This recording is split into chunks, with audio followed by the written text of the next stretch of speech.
성관계를 떠올리면 보통 사람들이 얘기하는 게 어떤 부끄러움, 수치심, 아니면 성병, 피임 이러한 약간 부정적인 것들을 떠올리거든요. 나는 이렇게 하면 더 좋은데 조금만 더 했으면 좋겠는데 그러한 말도 못하고 연기도 하고 평생 살면서 어떤 성적인 쾌감이 뭔지 모르고 그렇게 사는 분들도 있죠. 사랑하는 사람도 만족시키고 나도 잘 만족이 돼야 하고 즐거워야 되거든요. 제대로 된 성교육이 조금 더 필요하다. 이거는 정말 공감하시는 분들이 좀 있을 것 같은데, 안녕하세요. 저는 산부인과 전문의 김재원이라고 하고요. 현재 와이킨 산부인과 대표 원장이고 산부인과 의사 언니라는 유튜브 채널을 운영하고 있습니다. 저희가 인생 질문에서 사실 이런 성 관련 주제로 처음 오시는 거예요. 아, 네. 쉽지 않은 주제죠. 네. 어른들도 성교육을 받아야 된다는 요즘 좀 사회 통념도 생기는 것 같아서 원장님 보시기에 어떠세요? 우리나라는 다들 갖고 있는 신앙이 하나 있어요. 유교. 뭐 기독교, 불교가 아니라 유교. 육체적인 사랑, 육체적인 성관계 이거는 부끄러운 거고 조심해야 되고 굉장히 순결한 거고 아주 성스럽고 의식적인 거야. 이러한 생각들이 좀 있잖아요. 사실 청소년기 때 배웠던 성교육을 떠올려 보면은 저도 사실 받았던 기억이 뭐냐면 임신 중절수술 영상을 보여주면서 굉장히 부정적이고 극단적인 그런 인식을 갖게 됐거든요. 그래서 딱 배웠던 성교육이 가임기와 임신을 잘못하면은 이러한 일이 생길 수 있다라는 거, 그것만 배웠단 말이죠. 그때 배우는 성교육이 굉장히 부정적이고 편협하고 약간 왜곡된, 그리고 어떻게 보면은 일부는 그릇된 그런 내용들로 배우다 보니까 아, 이거는 하면 안 되는구나, 좀 안 좋구나. 성인이 된다고 해서 이게 바뀌는 건 아니잖아요. 그냥 사회생활을 하고 경험을 하고 주위에 주어들은 정보로 뭔가 알게 되는 게 다이기 때문에 과한 체위나 동작 이러한 것들을 상대에게 요구를 하는데 상대는 어쩔 수 없이 잘 모르니까 본인도 가치관이 없고 아 이게 맞나? 혹은 휩쓸려서 그냥 어리버리하다가 끌려가 버리는 그러한 경우들도 생기게 되거든요. 어떤 나의 욕구나 이런 거를 잘 표현을 못하기도 하죠. 막 나는 이렇게 하면 더 좋은데 그런 말도 못하고 아 조금만 더 했으면 좋겠는데 그러한 말도 못하고 별로 만족스럽지 않았어도 무조건 다 좋았다라고 하기도 하고 연기도 하고 평생 살면서 어떤 성적인 쾌감이 뭔지 모르고 그렇게 사는 분들도 있죠. 육체적 관계도 너무나 큰 사랑이다. 어떻게 하면 내가 사랑하는 사람을 더 만족시키고 또 나도 여기서 만족을 느낄지 더 교감을 할지 이러한 어떤 관계의 에티켓 혹은 성적인 가치가 이런 거를 정립하는 게 필요하다. 제대로 된 성교육이 조금 더 필요하다라고 생각을 합니다. 나에 대해서 알고 상대에 대해서 알아야 되는데 알려면 잘 알려면 어떻게 해야 될까요? 사실 연인은 어린 나이에 경험이 없는 그러한 첫 관계를 하는 연인들도 있을 거고 경험이 좀 있는 연인들도 있을 거예요. 부부 간에도 이게 굉장히 중요하다고 생각을 하는데요. 물론 결혼 전에 이게 잘 맞는 사람들끼리 결혼을 하는 경우가 대부분이겠지만 간혹 결혼 후에 관계를 하시는 분들도 있기는 하잖아요. 그런 경우에는 상대방의 어떠한 가치관, 성적인 가치관이 어떤지를 우리가 맞춰가야 할 필요가 있어요. 그 전에는 내가 실수를 할 수도 있고 상대에게 상처를 줄 수도 있고 내가 받을 수도 있거든요. 이 친구는 조금 더 이러한 성적인 거에 다가가는 속도가 느릴 수 있고 나는 빠를 수 있거든요. 그리고 관계를 얼마나 어떻게 하는 거에 대한 가치관이 되게 다를 수 있어요. 서로의 가치관에 대해서 조금씩 시간과 노력을 쏟는 것이 사랑이다. 그리고 그게 성관계다라고 저는 생각을 해요. 그런데 이 시간을 다 쏟기에는 우리의 삶이 그렇게 길지는 않고요. 우리의 성적 욕구가 타오르는 그 나이대가 사실 정해져 있어요. 호르몬이 왕성한 나이, 사실 10대를 제외하고 20대부터 여성의 폐경전 50까지 약 한 30년 정도 남짓해서 우리가 성적으로 가장 활발한데 이때 막 나의 가치관을 막 뒤늦게 20년 후에 찾았다. 그럼 고작 몇 년밖에 제대로 즐기지 못할 수도 있거든요. 나이가 다 들어서까지도 내 몸을 잘 모르고 나만의 성적 가치관이 잘 성립돼 있지 않기 때문에 이러한 일들이 생기는 거다. 나의 의사를 정확하게 잘 표현하는 것도 굉장히 성숙한 방법이라고 생각을 하고요. 그렇기 때문에 정확하게 나는 어떠한 생각을 하는지, 정확하게 나의 가치관은 뭔지부터 잘 정립을 하는 게 필요하다라고 생각을 합니다. 그러니까 나의 성적 가치관도 정립하고 관계의 첫걸음이 될 수 있겠네요. 여성분들 중에 평생 살면서 오르가즘, 즉 절정을 느껴본 적이 없는 분들이 꽤나 많아요. 이게 뭐다라고 사실 설명하는 거는 교과서적인 정의는 있는데 크게 의미는 없고요. 본인이 느끼면 알아요. 그냥 아 이게 그거구나. 잠깐 들어봐봐. 내가 이렇게 느꼈는데 이거 오르가즘이야? 라고 물어보면 그건 아니다. 모르시거나 의문점이 남으셨으면 그건 오르가즘이 아니에요. 오르가즘은 느끼면 아 이거구나 라고 무조건 알 수밖에 없습니다 라고 말씀을 드리게 되는데 이러한 분들은 어떻게 오르가즘을 찾아야 하는지에 대해서 당연히 저도 외래 진료를 많이 보게 되고 질문도 많이 받게 되는데요. 여성의 몸을 나도 모르고 상대방도 모르기 때문에 일어나는 일이거든요. 이거를 의학적으로는 절정장애라고 하는데요. 절정을 못 느끼는 장애예요. 원인이 사실 굉장히 많아서 이 원인들을 다 찾아야 하는데 좀 이런 부분을 좀 생략하고 일반적으로 잘 못 느꼈다 이러한 분들한테 1차적으로 제가 설명드리는 건 자위입니다. 이거는 제 입에서만 나오는 치료법은 아니고 교과서적인 치료예요.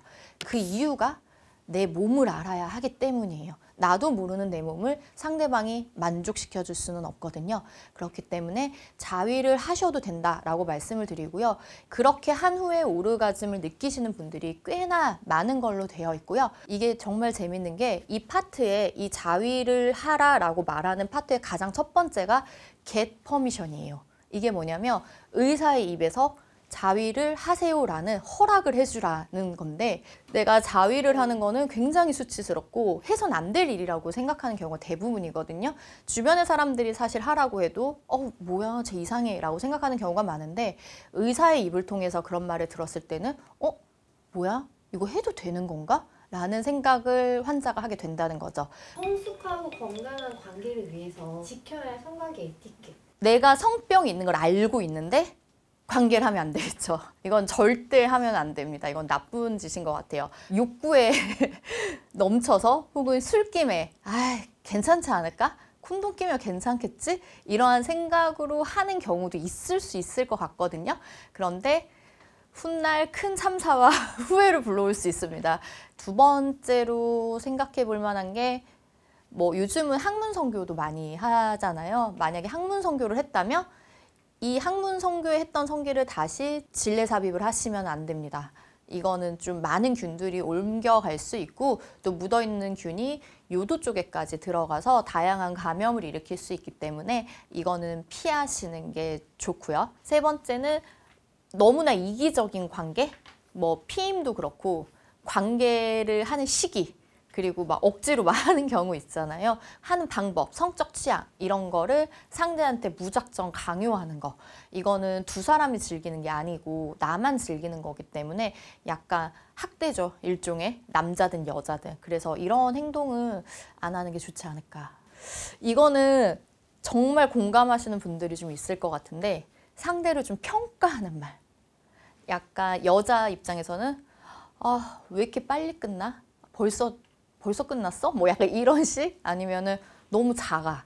이런 식으로 자존심에 상처를 줄 수 있는 말. 빨리 좀 끝내. 이런 식으로 하면은 남성의 경우에는 약간 발기부전이나 지루나 약간 다른 질환이 생기는 그러한 경우가 좀 있더라고요. 그래서 심리적인 압박감을 줄 수 있는 이러한 단어들도 하지 않는 게 좋을 것 같고요. 그리고 남성이 여성에게는 너 왜 이렇게 넓어? 아니면 힘 좀 줘봐. 약간 이런 거 힘을 열심히 주고 있는데 이런 말들은 굉장히 상처가 될 수 있고 다시 좀 흥분이 안 될 수도 있어요. 막 상처 때문에 트라우마가 될 수 있거든요. 그래서 이런 말을 듣고 병원에 오시는 분들도 꽤 많아요. 그러면 굉장히 속상해하세요. 그리고 여기서 벗어나기 위해서 힘들어 하시고 이런 말은 안 하는 게 좋다 하더라도 굉장히 돌려서 상대가 상처받거나 자존심 상하지 않게끔 말하는 게 좋지 않을까 생각을 하고요. 이전 사람과 비교하는 말? 예전에 내 여친은 이걸 되게 잘했는데 너는 왜 못해? 예전 내 남친은 이렇게 했는데 왜 넌 잘 못해? 뭔가 상상을 하게 되잖아요. 사실 좋지 않죠. 좋을 게 한 개도 없는 말이죠. 관계할 때마다 그게 생각이 날 수도 있고요. 단점만 있을 뿐 개선이 될 수가 없는 말들이거든요. 그렇기 때문에 우리가 어떠한 문장을 상대에게 던질 때에는 이 말을 통해 무언가 내가 얻어지는 게 있을 때, 이 말을 함으로써 내게 득이 되고 상대에게도 득이 될 수 있는 그러한 말을 던지는 게 좋다라고 생각을 합니다. 그렇다면 피임은 그럼 누가 해야 될까요? 피임은 누가 하냐? 사실 피임이 애매한 게 남성이 할 수 있는 피임은 콘돔이랑 정관결찰 그리고 질외사정 정도밖에 없어요. 이 중에 질외사정 같은 경우는 온전히 남자한테 다 의존을 해야 되기 때문에 여성의 입장에서는 불안해하는 경우가 꽤나 많아요. 그래서 좀 적극적인 방법은 거의 콘돔밖에는 없죠. 정관결찰술은 되돌리기 힘드니까. 그러다 보니 여성이 대부분의 안전한 피임법을 할 수밖에 없는 현실이기는 하거든요. 그런데 제가 생각했을 때 임신은 여자 혼자 오롯이 다 감당해야 하잖아요. 그래서 조금은 더 여성에게 피임은 잘 맞춰주는 게 필요하지 않을까? 그런 배려를 하는 게 필요하지 않을까라고 생각을 하는 편이긴 하고요. 또 뭐 경우에 따라서 반대인 경우도 있는데 남성이 굉장히 철저한 피임을 원해서 여자친구가 섭섭해하는 경우도 있고 오빠는 뭐 나랑 갑작스러운 임신이 그렇게 싫어? 막 이렇게 반응을 하는 경우도 있다라는 사례를 제가 몇 차례 또 들은 적이 있거든요. 그렇기 때문에 남자가 해야 된다, 여자가 해야 된다. 당연히 정답은 없는 거고요. 두 사람이 잘 얘기를 해서 합의점을 찾는 게 중요해요. 왜냐하면 한 사람은 피임이 너무나 불안해요. 이 사람은 괜찮아. 이런 경우에는 이 사람은 관계 중에 온전히 집중을 할 수가 없어요. 즐길 수가 없는 거고 교감이 될 수가 없거든요. 성관계를 위해서 하는 게 아니라 사랑을 위해서 성관계를 하는 거기 때문에 거기에 피임은 그냥 하나의 양념일 뿐이다. 그래서 이거를 어떤 양념을 어떻게 넣을지는 둘이 정해야 될 문제지 한 사람의 입맛에만 맞추면 안 된다. 그렇기 때문에 피임은 둘이 같이 맞춰서 하는 거다.